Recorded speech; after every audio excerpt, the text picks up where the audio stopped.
Today we'll show you how to delete all password in Google Chrome at once. Okay, don't forget like and subscribe, and thank you for watching. First, open your Google, and if you don't know how to open your password manager, just follow these steps. Just go now to this and go to password auto file and Google password manager. Okay, after this, just go now to settings. Now to show you how to delete all attendance, all password to deleting ever.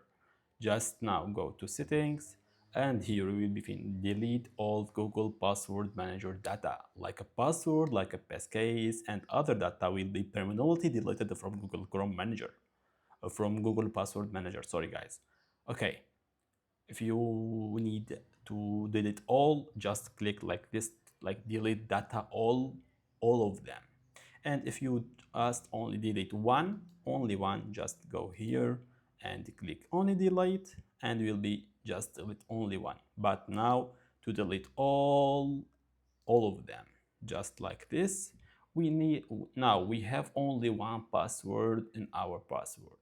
Just click like this, delete, and finally all password has deleted. Just don't forget like and subscribe, and thank you for watching.